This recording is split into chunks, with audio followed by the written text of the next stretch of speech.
This is absolute carnage on this opening lap. Endi's got back. Oh, it's happened immediately. Charlie Jackson's backwards. That's the 42. Charlie Jackson's backwards. Incidents. The 6 gap out to 9/10 of a second. Oh, contact there. Sugden Smith's gone. Well, it's happened immediately. Nathan Williams is...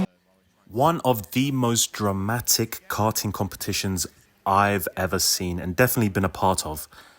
The BIKC 2023 National Finals. Now, this is the heavyweight division. Usually the heavyweights are the most calm ones because they're mostly adults. The juniors, the lightweights, the middleweights, they tend to be more chaotic because they got the younger drivers, they got crazy drivers on there. You know, you're 15, 14, 13 years old. You want to be, the fastest on the grid. They've got a bit more testosterone. They have a bit more to prove. And, but no, in this case, it was the heavyweights that caused the most on-track action and drama, which you're about to see here. Now, this is my first ever karting competition that I've ever entered. I just got back into go-karting last year. This year, wanted to get into it a bit more, so I started practicing more and more, and I thought, I'm going to set myself the goal of getting to the BIKC. Somehow managed to get through the locals, somehow managed to get through the regionals, which I didn't make a video on because all the footage got deleted. So I'm starting again now with this one. Now, this happened back in November. I know it's 4 months late, and you might be asking, why are you uploading 4 months late? And the reason why is because I have a job and I have shit to do. So I've only just managed to get around to getting the footage and having some time to put the footage together and to tell you the story of the BIKC Heavyweights Final from my perspective. Now, starting with qualifying, this is at Warrington near Liverpool. This is where this is the biggest track that Team Sport have. It's an amazing track. They have 2 long straights with some windy bits towards the back. So, you got 2 long straights where you can do a lot of overtaking, and then a nice windy section at the top to really test the skills of the drivers as they go through. Now, I'd been there all week practicing. I'd been there from Wednesday, Thursday, Friday, and Saturday evening, every day practicing. And I was kind of off the pace every day. I was making up ground. I was probably around between 5 to 8 tenths off the fastest guys. I kind of knew who my benchmark was, especially in the heavyweight division.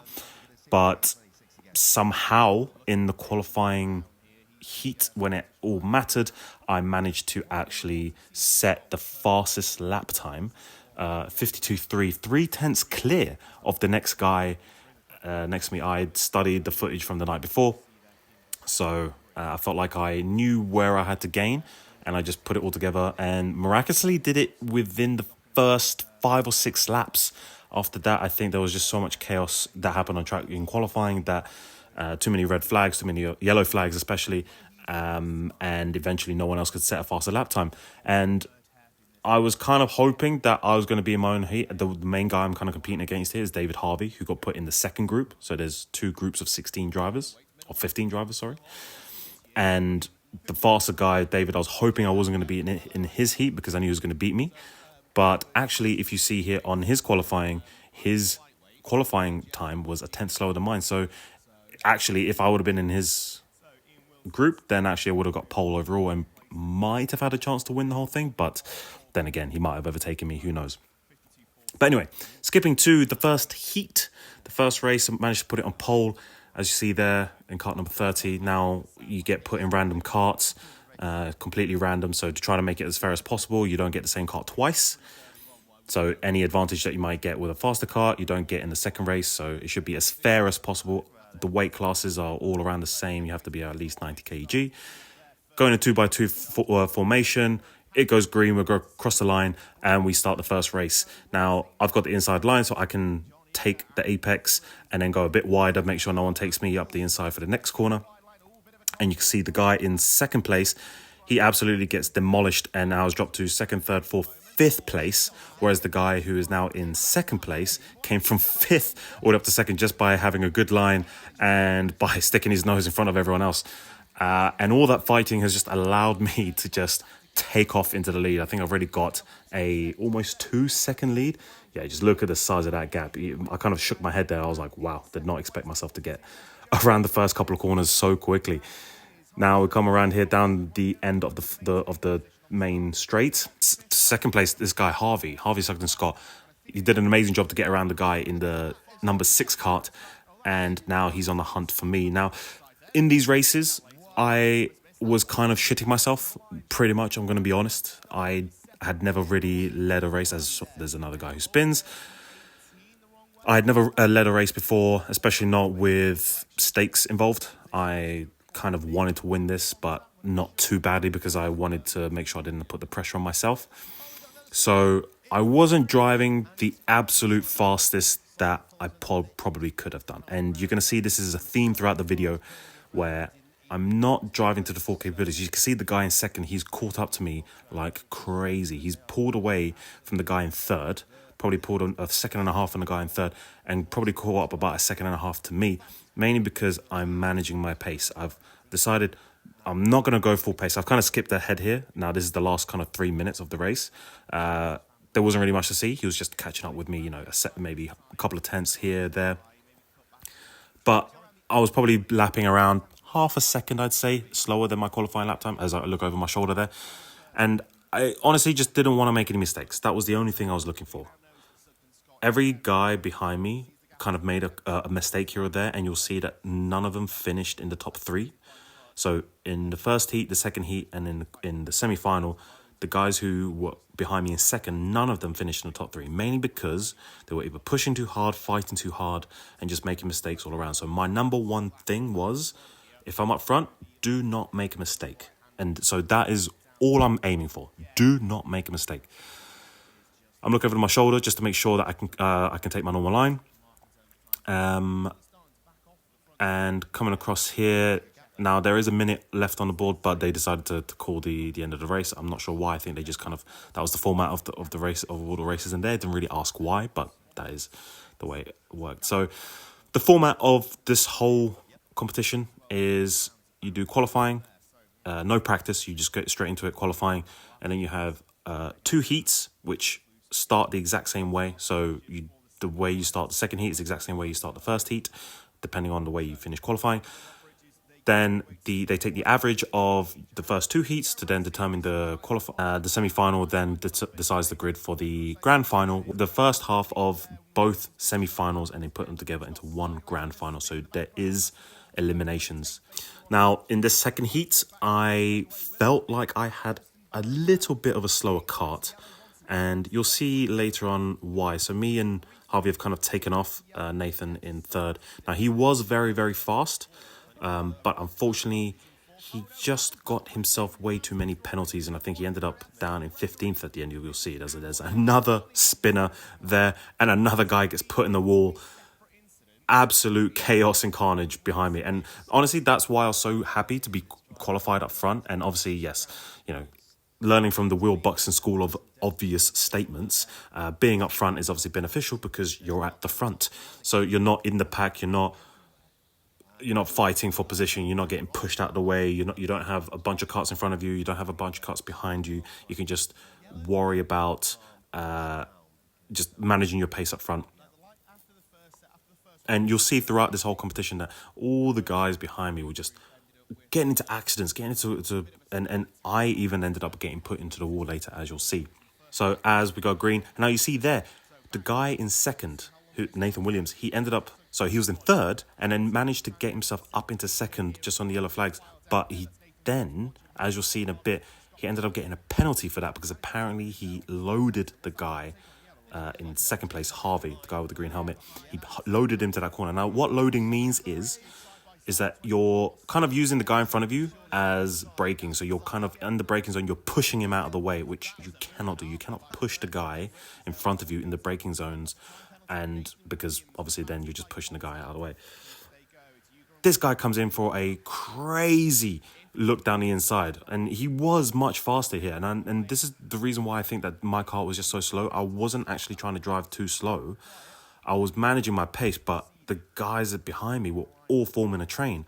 And now I look over my shoulder, I see that there's a train of at least 10 cars behind me, and I'm shitting myself. I am bricking myself. The guy in second then bumps me up the arse. I raise my hand and I'm like, what the fuck are you doing? Why are you pushing me out the way? Like, slow down before you hit the corner. Slow down before you hit me. And he just kept doing this. He was doing this for a couple of laps. And at one point I just raised my hand. I'm like, what the fuck are you doing? Stop hitting me. ultimately at this point, I don't think the guy in second, Nathan, I don't think he knew he had a penalty. At least I definitely didn't. And so I'm just trying to drive my race, but for some reason, I just can't get any more pace out of this kart. I see the karts behind me, and I'm trying to push, but I'm definitely not trying to manage my pace here. But for some reason, I just do not have the pace to try and pull away. And it's kind of making me a bit scared, so I'm taking more defensive lines. There I wasn't too defensive, which is all right. But again, here, I'm just getting pushed. Especially in this section, for some reason, I wasn't even going that much slower than I would normally, but I was just getting bumped from behind. And then upstairs, where I was losing, I think maybe that kart had a slightly flat tire. I can't really explain why, but for some reason, just did not have the pace. So here, all I'm trying to do is drive my lines. I know that if I can stick to my lines, look over my shoulder, make sure that, trying to manage the pace, tucking in a little bit as if that's going to do anything. Coming down towards the end of the pit straight. And, he's taking a look at me, but obviously he can't do anything. Now, I go defensive into this corner here because that is one of the best corners to dive bomb someone, especially because the guy in front has to take a wider entry. So you can actually undercut someone there. This is also a good corner to overtake someone, but I covered off and he would have had to go for an illegal dive bomb. And you do get penalties in these races, so you do have to be careful with your overtakes. This guy already had a penalty, but you can see here, he's just so much faster than me, pretty much in almost every corner. And, I think the commentators even said at some point that I was the fastest on track in qualifying, so how have I lost all this pace? And ultimately, I cannot explain it other than the fact that I probably was just in a shit kart. So we've only got 3 minutes left. Honestly, this race felt like it went on for such a long time. Once you have 1, 2, 3, 4, 5, 6, 7 karts pushing you from behind, you definitely got some pressure on. I've never been in this situation before where I've wanted to win something so badly. But all I know is that all I can do is race to the best of my ability. Keep the kart planted in the best part of the track. Don't go too wide. Don't give any opportunities. Every single lap into every single corner, I'm thinking, can the guy get me in the next corner? If not, then I can just take my line as normal and just try to stick it on the racing line as best as I can, and hope for the best. Really, only about 2.5 minutes left of the race. Again, the guy in second, Nathan, he looks down on the inside, decides not to go for it. Maybe goes for a bit of a wider line. Maybe hopes that I make a mistake so that he can dive bomb me in the last corner. But nothing doing there. So go across the line to start another lap. I've gone a bit defensive. He looks for it. That's the thing I have to admire about the guy in second. He was looking for any opportunity, any gap that I would leave open. And in some corners, he went there again just in case there was a space. But again, he jumped out the way. I'm looking over my shoulder and I can almost see his eyeballs right behind me. You can see there going into that fast corner as well. I just didn't have the front end. I was kind of turning in maybe a bit later, but I just also felt like I had no front end grip to make that corner, even though it's an easy flat out corner. But again, just couldn't make it go any faster. And luckily the checker flag comes out really early. With still 1.5 minutes left. I think that was probably because there was so many incidents earlier and they were running a bit late. So they just had to let the race end, which kind of helped me. Skipping forward to the semi-final. So you can see the guy who was behind me in the first 2 races. He's down in 4th because it's an average of how you finish the first 2 races. And they had changed the drivers around, so there was 2 groups. So this heat had a mix of drivers from the other group, and so me and Hamit were the first 2 drivers of our groups, or at least he was second, so he gets second. Now this is probably the most chaotic start of all the races of the whole day. So as we go across the line, I've got the inside line, we take off, and before we even get to the first corner, there's a kart sideways. Absolute carnage. There's 1 kart backwards, and then as you see here, as it cuts in a second, you're going to see there's 1, 2, 3 karts facing the wrong way, and one of those is me. Now the guy with his hands in the air, that's actually me. They don't even the commentators didn't even realize that was me until quite later on. What had essentially happened was Hammett, the guy in second, he was fighting with the guy in third, trying not to get overtaken, didn't realise that I was still so closely in front of him. And as they go green, by the way, I'm still on track, fully stationary, and they go fully green. All the marshals around me, they just start screaming on the radio, "Go red, red, red, red!" They start panicking because my car couldn't go. For some reason, I get put in the wall, and the engine just stopped. Not the engine, but the motor.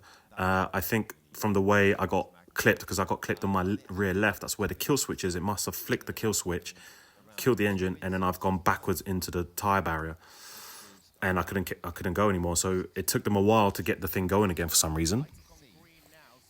And essentially what happened was that I got clipped. I got clipped on my rear left by Hammett, I think. And couldn't do anything about it because I was in front and there was just a bunch of guys around me. And yeah, once you get, the motor's at the back of the cart. So once that thing swings, it's like a pendulum and you will swing around. Here, they're struggling with my cart. They just couldn't figure out what was wrong with it. They couldn't figure out how to get it back on again. They had to to reset the whole thing. And this is the race analysis from the actual footage. You can kind of see in the background, I'm already facing the wrong way. So I was already backwards before I even got to the apex. I just got absolutely shunted into the wall, which is not great. So when they restarted it, they had to restart with me back in front. And essentially the way they restart it is if there's a red flag on the first lap, they reset the whole order the way the race started, but in single file, which is great because that means that no one was on the inside, no one was on the outside. So there's less chance for mistakes. As you can see here on this restart, everyone's much, much cleaner. Going through single file, nicely behaved. Actually, this is quite a nice, satisfying feeling. I actually like looking at these bits as, this bits of footage of where the carts are going, flying past one by one by one. It looks really, really cool. Everyone's in formation, behaving really nicely as we go into the first corner. And some guy's already gone the wrong way and somehow managed to get him stuck. And he's pointing at the car like, whoa, what's happened to my car? And, I feel sorry for the guy. He's shaking his head and he's like, he wants to try and find a way to get an advantage, but ultimately he just kind of put it into the wall himself. Nathan Williams there goes for another dive bomb, another guy. Coming to the end of the race, he ends up losing that position, and he actually lost the position right on the finish line. Now, I did skip to the end of that race just because nothing really happened towards the end. I just kind of did take off, and Hammett did finish behind me. But now, yeah, we're just going to skip forward to the grand final. Now, this was the only race where, for some reason, I still have the POV footage. So as here we're lining up on the grid, the carts parting out of the way for us. I line up in second behind David. He was the guy who actually beat me at the Brighton Regionals. As here he's asking me for some footage from my GoPro towards the end, which I did send to him. Now, the reason why I'm in second in the grand final, even though I finished first in all three of my races, was because in the semi-finals, he finished first and I finished first. So the way to determine who starts the grand final on first is fastest lap time. And his fastest lap time in the semi-final was 1/10 faster than mine in the semi-final. So in the semi-final, I was actually pushing, trying to get the fastest lap, but ultimately he pipped me by 1/10, which is why he starts in first. Now, behind me, I've still got all the guys who were behind me in all the other heats, so I need to make sure that I keep them behind me for the duration of this race. And we go across the line and we get started. Behind me is Harvey, the guy who was behind me in the first race, Hammett, who was behind me, and immediately we have a spinner. Immediately, but he then gets, and then another spinner, just pure chaos behind us. And I just can't believe there was so much spinning. And then from the front, obviously, we've seen that there's yellow. We've neutralized the race. We slowed down, trying to keep as close to the back of Harvey, but it goes green. And I kind of lost a couple of tenths here because he was just on the throttle a lot faster than I was.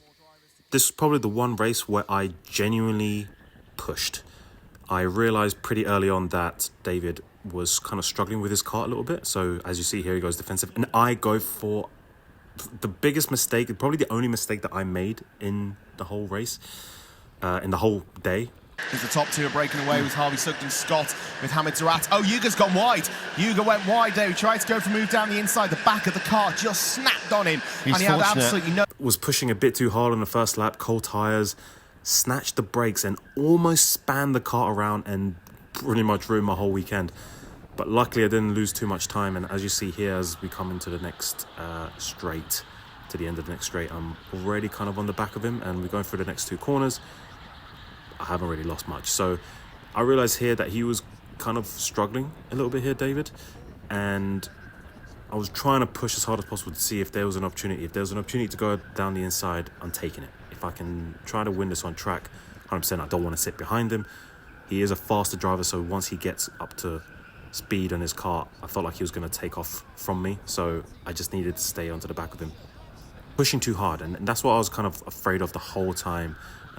Like I was saying earlier, the reason why I was kind of managing my pace was I just didn't want to make mistakes, and ultimately that's what happens when you've got a bit of pressure on you, when you want something a bit too hard, you're pushing, you want to try and get that extra tenth or two, you snatch a break, you miss your apex, you're thinking too hard, and ultimately you lose out on time. And at this point, I think I've already realized that the race is kind of lost. Not lost, but I'm definitely not going to win. He's eking out maybe 2 or 3 tenths on me every single lap, but I'm also pulling away from the guy in second. Contact there. Sugden Smith's gone. Hamid Tarat went down the inside. We saw the start of it at turn 2.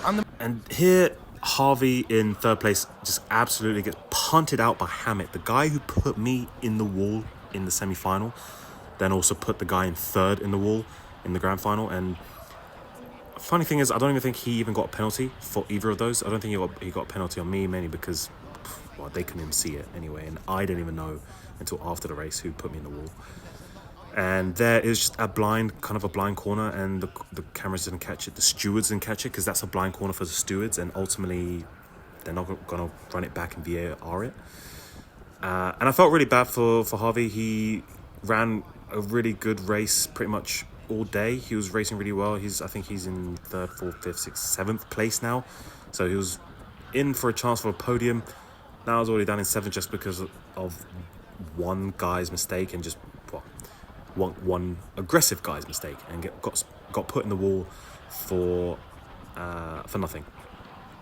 But it did bring in Russell Endine, who's in 3rd place now. At least for me, I managed to get a bit of breathing space here. You can see David Harvey's in first, got a bit of space to me, and then behind me there's another bit of space. So by this point in the race, I realized that I wasn't pulling away from the guy behind me, but I wasn't losing, and I was kind of maintaining pace to David, maybe a tenth or two per lap. I was losing out to him, but ultimately nothing really lost there. But ultimately, David drove a really, really good race.